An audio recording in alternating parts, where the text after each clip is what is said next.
This channel does not promote any violent, harmful, or illegal activities. All content provided by this channel is meant for an educational purpose only. দেখুন, আমরা তো বারবার বলেছি বা আমাদের যে প্র্যাকটিক্যাল এক্সপিরিয়েন্স, সেই এক্সপিরিয়েন্স থেকে আমরা দেখতে পাচ্ছি যে পশ্চিমবঙ্গের নির্বাচন অন্যান্য রাজ্যের নির্বাচন থেকে একদম আলাদা। বিহারে নির্বাচন হলো, আপনারা দেখলেন বিজেপি থাম্বিং মেজরিটি যাকে বলে 202খানা সিট। কোনো কংগ্রেস নেতা বা আরজেডি নেতা কমপ্লেন করেছে তার বাড়িতে হামলা হয়েছে, বাড়ির সামনে চকলেট বোম পড়েছে বা ধানি বটকা ফেটেছে? হবে না, তুবড়িও জ্বলবে না। জ্বললে বিজেপি পার্টি অফিসের সামনে জ্বলবে, ওদের বাড়ির সামনে জ্বলবে না, ওদের পার্টি অফিসের সামনে জ্বলবে না। আর পশ্চিমবঙ্গে 21-এর পর অন্য সব ছেড়ে দিয়ে অভিজিৎ সরকারের উপর যে অত্যাচারটা হয়েছিল, সেই অত্যাচারটা তো মানে সবার লাইভ দেখেছি আমরা, লাইভ অত্যাচার শুরু হওয়ার আগে পর্যন্ত তার প্রেগনেন্ট কুকুরগুলোকে পর্যন্ত ছাড়া হয়নি, পিটিয়ে মেরে ফেলা হয়েছে। So this is the difference between the West Bengal and other state. আমার তো মনে হয় নির্বাচন কমিশনকে স্পেশাল কেস হিসেবে পশ্চিমবঙ্গে নির্বাচনকে দেখা উচিত, এসআইআরকেও দেখা উচিত। এখানে এসআইআর নিয়ে এমন তৃণমূল কংগ্রেস ফিকির ফোন দিয়ে আটবে যে নির্বাচন কমিশনের মাথাতেও আসবে না, যেটা হতে পারে। বারবার করে বলেন জঙ্গলরাজ। গতকালও দেখলাম শুভেন্দু অধিকারী তিনি চিঠি দিয়েছেন, স্পেসিফিক এই টার্মটা ব্যবহার করেছেন। বাংলায় সত্যি জঙ্গলরাজ? এই জঙ্গলরাজ নয় তো কি? কাল যে ঘটনাটা ঘটলো বসিরহাট সীমান্তে, বিশ্ব হিন্দু পরিষদ একটি অ্যাপ্রুভ সংগঠন, সেই সংগঠনের তরফে কি বলা হলো, বিক্ষোভ দেখানো হলো। কি করছিল তারা? প্ল্যাকার্ড নিয়ে দাঁড়িয়েছিল শান্তিপূর্ণভাবে। তারা বলছিল বাংলাদেশি অনুপ্রবেশকারী যারা তাদেরকে ফেরত পাঠাতে হবে।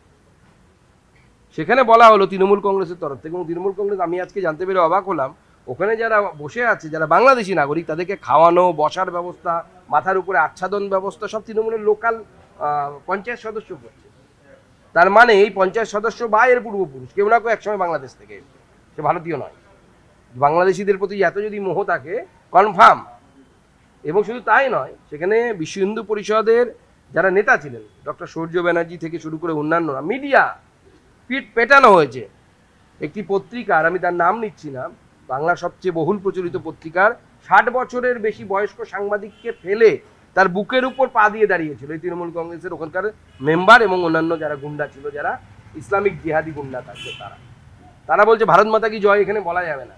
আরে ভারতবর্ষে ভারত মাতা কি জয় বলা যাবে না, কি পাকিস্তানে গিয়ে বলা যাবে? আপনার কি মনে হয় এটা জঙ্গলরাজ নয়? এটি গণতান্ত্রিক আন্দোলনে এইভাবে আক্রমণ এবং সাংবাদিকদের উপর আক্রমণ। জঙ্গলরাজের ট্রিটমেন্ট একটাই, সেটা হচ্ছে বিজেপির শাসন। বিজেপির শাসনই ট্রিটমেন্ট, এবং নির্বাচন কমিশনকে নির্বাচন নিরপেক্ষ করার জন্য, ভোট নিরপেক্ষ করার জন্য যা যা ট্রিটমেন্ট করা দরকার সেটা নির্বাচন কমিশনের মাথা ব্যথা। কারণ আপনারা নির্বাচন কমিশনের দায়িত্ব ফ্রি অ্যান্ড ফেয়ার ইলেকশন করানো, ফ্রি অ্যান্ড ফেয়ার এসআইআর করানো। সেটা যদি না পারে, সেহেতু ভারতবর্ষের ডেমোক্রেসির ব্যর্থতা, গণতন্ত্রের ব্যর্থতা। বিভিন্ন জায়গায় কলকাতা শহর, দুর্গাপুর, বিভিন্ন জায়গায় 24টি জায়গায় আনা দিয়েছে, একযোগে রেড চলছে। না, ভালো খবর এটা, কারণ কয়লা চুরির সাথে অনেকে যুক্ত। বিশেষ করে আমি যেটা দেখেছি, এর আগে আমরা নির্বাচনের আগেও দেখেছি, তৃণমূল কংগ্রেসের সর্বময় কর্তৃ বা তার বাড়ির লোকজনের নাম এসেছে, কার স্ত্রীর অ্যাকাউন্টে নাকি টাকা গেছে। আমরা বিভিন্ন তথ্য প্রমাণ সেই সময় চোখের সামনে দেখেছি। তদন্ত হওয়া উচিত, শেষ পর্যন্ত হওয়া উচিত, এবং যারা অপরাধী তাদের জেলের ভিতরে যাওয়া উচিত। অনেকেই আছে, আপনি জানেন ওই এলাকার মন্ত্রী থেকে শুরু করে তাবর নেতার নাম আছে, অনেক পুলিশ অফিসারের নাম আছে, আমরা বিভিন্ন মিডিয়া সূত্রে খবর পেয়েছি। সেই পুলিশ অফিসারদেরও দু একজনের জেলের ভেতরে যাওয়া দরকার, তবে পদলেহনটা কমবে। না, আমরা লিস্ট তৈরি করার কে? আমরা মিডিয়ার মাধ্যমে, আপনারা আমাদের প্রতি খুব সহানুভূতিশীল, তাই মাঝে মাঝে কিছু খবর পাই যে অমুক পুলিশ অফিসারের নাম আছে। আমরা কোথা থেকে জানতে পারবো? আমরা অতি সাধারণ মানুষ।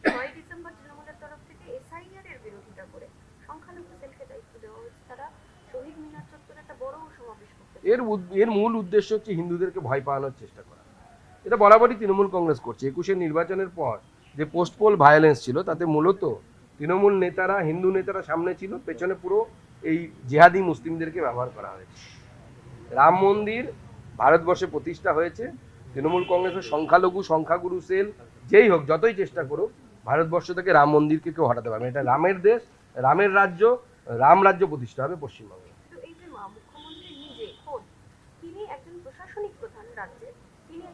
সিদ্ধান্ত, দেশের জন্য সিদ্ধান্ত, সেই সিদ্ধান্ত পার্মানেন্টলি বা টেম্পোরারিলি স্থগিত করার জন্য তিনি অফিশিয়াল চিঠি দিচ্ছেন।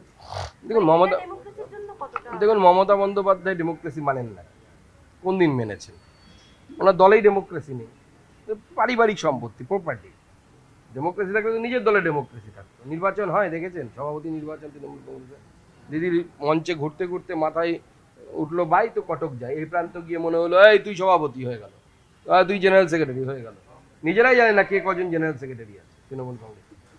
বিজেপি কি এসআইআরটা কি এবং এসআইআর এ যে কারোর ভয় নেই সেটা বোঝানোর চেষ্টা মানুষকে করবে? আমরা সবসময় একই কথা বলছি, মানুষকে বারবার বোঝাবার চেষ্টা করছি, ভারতীয় নাগরিক জাতি বর্ণ ধর্ম নির্বিশেষে কারো ভয়ের কোনো কারণ নেই। এসআইআর নেই। এসআইআর মানুষের ভোট, অর্থাৎ যারা ভারতীয় নাগরিক তাদের ভোটার লিস্ট থেকে যেন তাদের নাম বাদ না যায়, আর যারা ভারতীয় নাগরিক নয় তাদের নাম যেন বাদ যায়, এই উদ্দেশ্যে এসআইআর হচ্ছে। তারা বিজেপি তো অলরেডি আমাদের BLA 2 যারা তারা বুথে বুথে আছে, তারা প্রচার করছে। আমরা বিভিন্ন জায়গায় পরিবর্তন যাত্রা করছি বা পরিবর্তন সভা করছি, পরিবর্তন সংকল্প সভা, সেই জায়গাতেও আমরা বলছি বিভিন্ন জায়গায়। আমরা নেতৃত্ব, আমরা যারা আছি, আমাদের বিরোধী দলনেতা, রাজ্য সভাপতি থেকে শুরু করে সবাই আমরা বিভিন্ন মঞ্চ থেকে বলছি, মানুষকে আমরা আশ্বস্ত করছি, কারো চিন্তার কোনো কারণ নেই। এবং সব থেকে গুরুত্বপূর্ণ বিষয়, যে বিষয়টি হয়তো আমাদের মিডিয়াতে অতটা আলোচনা হয় না, আপনাদেরও আলোচনা করা উচিত, তা হচ্ছে এসআইআর হয়ে যাওয়া এবং সেখানে আপনার নাম না থাকা মানে এরকম নয় যে আপনার নাম আর উঠবে না।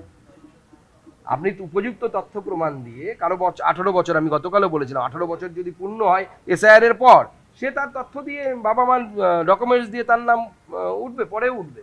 এমনকি যতদিন না পর্যন্ত ফাইনাল প্যানেল লিস্ট হচ্ছে, অর্থাৎ যারা ভোটে লড়ছে, তার আগের দিন পর্যন্ত ভোটার লিস্টে নাম ওঠানো যায়। এই সহজ সত্যটা আরো মিডিয়ার ভালো করে বলা উচিত বলে আমার মনে হয়। হিঙ্গলগঞ্জে ভুয়ো ভোটার হদিশ মিলেছে, তৃণমূল নেতার ছেলে অনুপ্রবেশকারীদের আশ্রয় দিচ্ছে, তো তাই না স্থানীয়কে বাবা বানিয়ে ভুয়ো ভোটার পরে কুয়েতে পালিয়ে যাওয়ার অভিযোগ। দেখুন, এরকম পশ্চিমবঙ্গের বিভিন্ন জায়গায়, বিশেষত আমি আপনাকে বলে দিচ্ছি উত্তর 24 পরগনা এবং দক্ষিণ 24 পরগনা, তার সাথে মালদা এবং মুর্শিদাবাদ, এই সমস্ত এলাকায় তৃণমূল কংগ্রেসের নেতারা নিজেরা ডেমোগ্রাফি চেঞ্জের কাজে যুক্ত। আমরা এমনি বলি না যে পশ্চিমবঙ্গকে পশ্চিম বাংলাদেশ বানানোর চক্রান্ত তৃণমূল কংগ্রেসের তরফ থেকে হচ্ছে, এবং এটা হচ্ছে তার প্রমাণ আপনারা দেখতে পাচ্ছেন।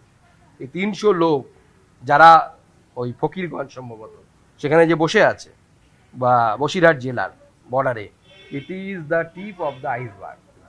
আরও অনেক অনেক অনেক অনুপ্রবেশকারী আছে, কিছু হয়তো পালিয়ে গেছে, কিছু হয়তো ভবিষ্যতে পালাবে। সুকান্তদা, কয়লা পাচার চক্রে বিভিন্ন জায়গায় তল্লাশি, ব্যবসায়িক গাড়িতে তল্লাশি, এই সমস্ত চলছে, কিন্তু যে মূল নামটা অভিযুক্ত, মানে যার বিরুদ্ধে সব থেকে বেশি অভিযোগ, অর্থাৎ অভিষেক বন্দ্যোপাধ্যায়, তার ধারে কাছে কখনোই যেতে পারছে না।